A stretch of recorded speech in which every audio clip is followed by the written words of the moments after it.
Hey, so amazing. You see how they playing? Live wire, it's all about sports and entertainment. You don't want to miss it, so official like you never seen. Keep it going till the whistle blowing from the referee. Everything from highlights and stats. You know that we gotta run it back, whether on the field or the court. You know that this is where it's at. Subscribe, no delaying. This is Live Wire, sports and entertainment. Let's go. Steph holding them to 60 points today. What did you see that was so effective from you guys defensively and really turned this game? I mean, our aggressiveness, our attention to detail, our ability to contest without fouling, to be disciplined, in that area, I thought was huge. We played good enough defense down there, and our offense just couldn't get going, and we were able to get it going on both sides tonight. I continue to just be so proud of this group and their resilience, their toughness, and their ability to respond. For either player, what is Ariel Power's passion in games mean to you guys, and how contagious can that be? Yeah, I think it's great. She's someone that she feeds off so much energy, and she always has a lot of energy. So I think for us, just making sure that we always match that. And I love when I see her hype up the crowd, everyone gets involved. But I think AP, just what she brings to us, that aggression, just getting after loose balls, it's great. What about that chest bump? It's like the third time, and every time I just keep remembering that I'm not as young as I used to be. For Kelsey, you were saying in Atlanta that this team needed to have that fight in them to punch first to be able to even this series. How did you see this group do that tonight and really set that tone? It was a really big opportunity for us. It was a big moment on the positive side for us because we have seen our team have lapses from game to game, and it was really. I don't know. I felt good about the fact that we responded when we were supposed to from game to game, and it didn't take a couple games, even though we don't get a couple games. We came right off the back and took care of business as far as like where we lacked off from the first game to the second game. So that was a really big positive for us, and small victories is big for us. Kelsey, you've had a lot of moments with this franchise throughout the years. Where does leading them to a playoff win at home kind of rank among those? Oh, man, it takes a village. I think we all piggyback off each other within our group and our organization. So I think it took a collective group effort to be able to be here. And I think that our first win here was big for us because we've been resilient throughout the course of the year. And it was just – I don't know. It felt really good to see ourselves on top and do something great for a change. When it comes to us being resilient and have to fight off a lot of ups and downs, backs and forth. And so it felt good for us to really, come out on top tonight. Yeah, Steph, you just mentioned needing to do little things today, like after the loss on Sunday. Just what were those little things that you saw your players do tonight? They were getting the hustle plays, getting on the floor after loose balls. It was finishing defensive plays, making sure that we boxed out and then went and got the ball. It's setting screens, using screens to give us opportunities on the offensive end, communicating, and our point of screen defense on the defensive end.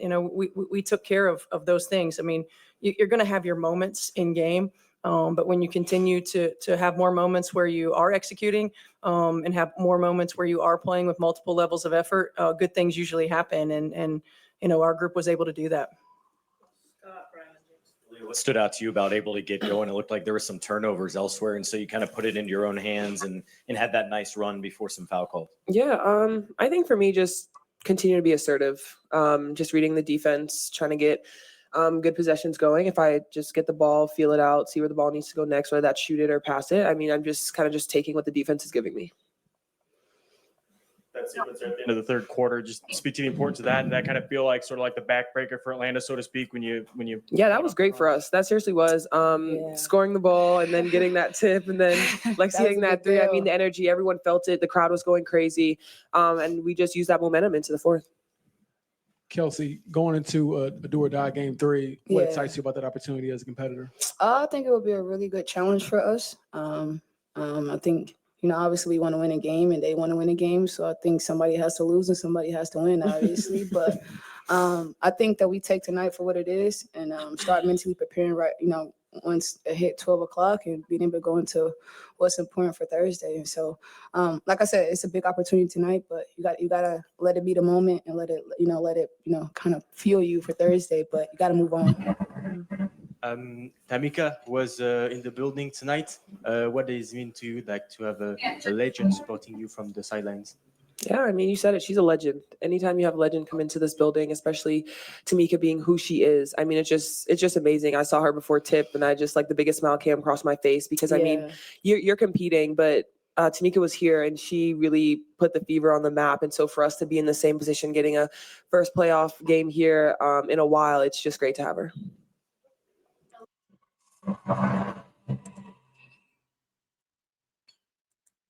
All right, so what's good, everyone? Welcome to another edition of Live Wire Sports Media. You hear the post-game comments from Aaliyah Boston, Kelsey Mitchell, and Stephanie White on this dominant performance of a game for the Indiana Fever, who was on the brink of elimination and got their first playoff win since 2015. And their first playoff win since 2015 and a first home playoff game since 2016. And that's how important it was. Game Bridge was loud. Game Bridge was wrecking. They had the red out shirts there. They did everything. Tamika Catchings was in the house. Caitlin Clark was dressed in Air Force Ones. Ariel Powers, I cannot say enough about this young lady. I have been speaking her ever since the off season. The Indiana Fever, if she was here this beginning of the season, the Indiana Fever would have been in a so much better position. Ariel Powers came in the third quarter. First, it started with Lexi, she came in for Lexi in the third quarter. Lexi picked up a 4th foul. The Fever brought in Ariel Powers. The intensity picked up just like that. Ariel Powers continued to show the importance of her in the game. Now, she didn't play well game one. No, none of the Fever did play well in game one. But Ariel Powers came in and asserted herself. Then once the Fever started clicking, rolling, Lexi came in. And by the end of the third quarter, the crowd got hyped because Lexi hits a buzzer beater to end the third. The thing about it is that the Indiana Fever knew how important this game was. Stephanie White didn't boo this game. She did not blow this game at all.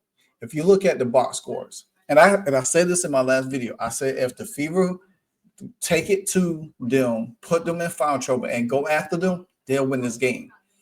You look at it. The Atlanta Dream did not score in 20 points neither quarter. The Fever outscored them in every quarter except for the second where they was tied, 15 apiece. The Atlanta Dream only had 14 in the first, 15 in the second, 15 in the third, and 16 in the fourth. The Fever had 20, 15, 24, and 18. The Fever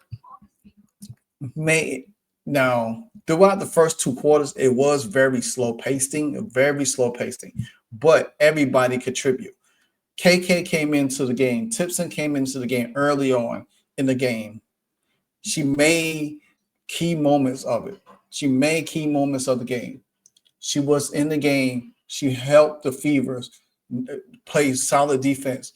We took Nas Hillman out of the game. Nas Hillman had 16 points the last game. Guess what? We cut her down to 8 points. She had 4 fouls. She only had 3 assists, 7 boards. But still, you neutralize her with somebody with Tipson, with Bree Turner. Bree Turner came in the game, gave us some significant minutes. You know what I'm saying? She didn't hit a lot. She had 4 points. The bench all together tonight had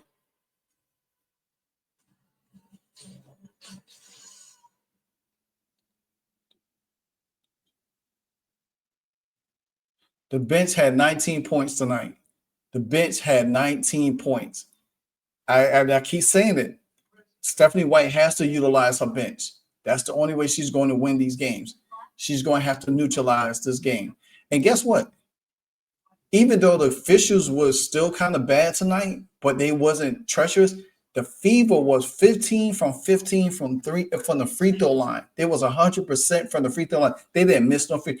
That is a key element. Guess what? The Fever was bad in 3-point shooting in the first game. They was 13%. Guess what? They was 42% tonight. They was 8 for 19.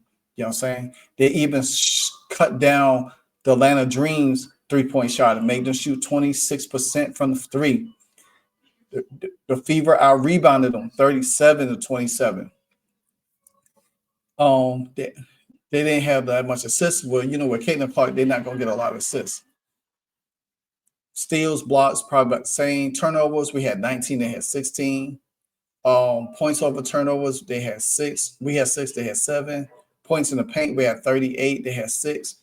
Fouls, they had more fouls than us. We had the biggest lead of 26. They ain't had no lead at all. That is how you play playoff basketball. That is how you get everybody removed from there. That's what you do. You don't settle for anything. You don't give anything. You do it less. Like I said, Ariel Powell came into this game and did the specific things that they needed to do to win the game. I said it before.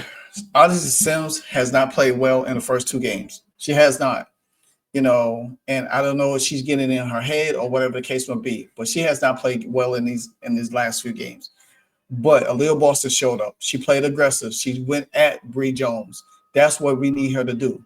Even though she hit a 3-pointer, that was good. But still, we need her to go at Bree Jones. Atlanta is a very foul-prone team. Alicia Gray, she ended up getting a fan kicked out, 2 fans kicked out because they said something to her. Fine, that's cool. But Alicia Gray, she whines. She tried to run through screens, all of this stuff. You can't do that at all. It's not sustainable. But at the end of the day, the Indiana Fever could punch their ticket to the second round if they close out on Thursday night against the Atlanta Dream down in Atlanta. If they do that, this team they do have what it takes to make it to the finals. It's going to be tough, but hey, if they close out on Thursday night, anything is possible. Game 3, baby, game 3. See you in Atlanta. Not done yet. One more. Go to the chat, baby. Come on, come on. Need that. One more game, baby. One more game.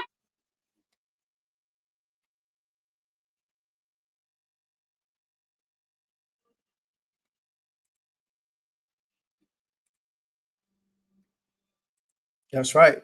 1-1. We tied 1-1. So with everything that the Indiana Fever did, this game it was everything that I had expected to be, everything that I had laid out in other videos and said that what this Fever needed to do.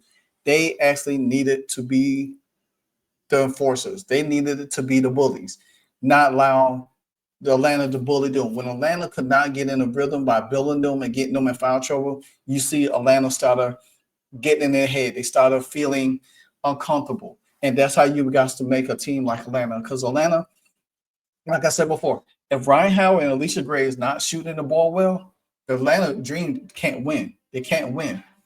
You know what I'm saying? You hold them down to what? Let me see.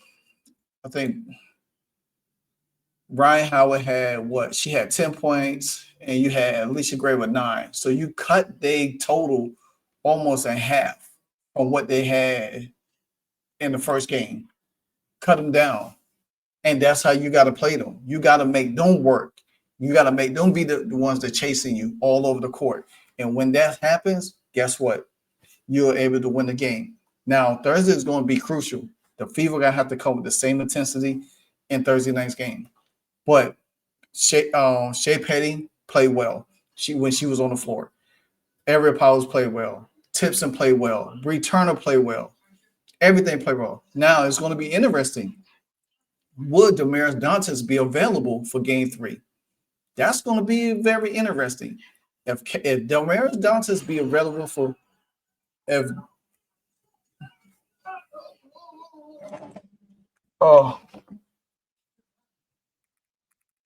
Damaris Dantas be available for Game 3, the Fever wins. I still picked them to win regardless, but if Damaris Dantas be ready for Game 3, the Fever wins. So let me know your thoughts on Game 2. How well did the Fever play? Who was your game winner? My game winner was Ariel Powers. I hate to say it. She I think her energy in the third quarter really picked up the Fever, made them play. I think Kelsey Mitchell played within the game. She didn't have to do a lot of scoring. The ball was spread around. That's the kind of effect they're going to need. And they're going to have to be careful because the referees are still going to be a factor in that game. They overcome that, they advance to the second round. Like, comment, subscribe. Until the next episode. Live Wire out. Hey, so amazing. You see how they playing? Live Wire, it's all about sports and entertainment. You don't want to miss it, so official like you never seen. Keep it going till the whistle blowing from the referee.